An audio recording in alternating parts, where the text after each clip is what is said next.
جب ایک ہی شخص وہاں پہ فیصلہ کر رہا تھا کسی ہیڈ آفس میں کہ اس ملک کا نظام جو ہے وہ دفتری زبان انگریزی ہوگی اور ملک کی قومی زبان اردو ہوگی، اور قومی زبان جو ہے وہ 5 کلاس تک تو ہم نے انگریزی نہیں پڑھائی کہ جی ہماری قومی زبان اردو ہے، اور 6ٹھی سے انگریزی پہ لے گئے اور دفتری جو زبان ہے وہ انگلش کا ہو گیا، تو بچہ کنفیوز کر دیا بلکہ نالائق کر دیا آپ نے۔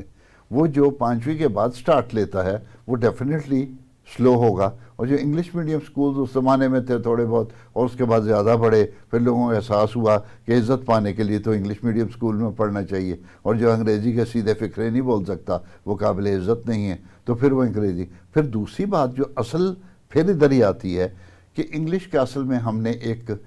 سر پہ لوہے کی ٹوپی پہنا دی۔ بہت سارے لوگ، آپ کے میجورٹی 75-85% لوگ ہیں اردو میڈیم سکول سے آتے ہیں، گورنمنٹ کے سکولوں میں پڑھ کے آتے ہیں۔ ابھی بھی پرائیویٹ سکول کا کنٹریبیوشن شاید 15% سے زیادہ نہیں ہے، باقی سب ہمارے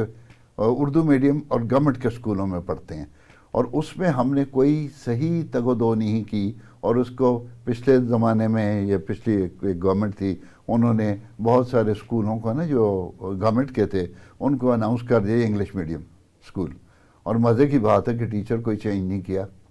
اور ٹیچر کی کیپیسٹی بلڈنگ نہیں کی، استاد پہ محنت نہیں کی، استاد پہ وہ ایک یہ کہہ دیا گیا کہ ٹریننگ ان دنوں میں کراتا تھا ٹیچرز کو، پرائمری سکول ٹیچرز کو بھی اور اس سے بڑے بھی، کہ ان کو جی مجھے کان میں آ کے کہا جاتا تھا، یہ چٹ بھیجی جائے کہ جی یہ انگلش میڈیم سکول کے ہیں، ان کو انگریزی میں آپ لیکچر دیں۔ میں کمیونیکیشن سکلز کرا تھا، کمیونیکیشن سکلز میں لینگویج سائیڈ پہ رہ جاتی ہے، actually communication is more important. تو میں یہ کہتا تھا کہ انگلش میں بول دوں گا ان کو تو سمجھ ہی نہیں آئے گی۔ تو اچھا پھر وہی جو لاٹ انہوں نے اردو میڈیم سکول میں لے کے آئے تھے ان کو پکڑ کے انگلش میڈیم سکول نام دے دیا، اور واجب ہے انگلش میڈیم سکول۔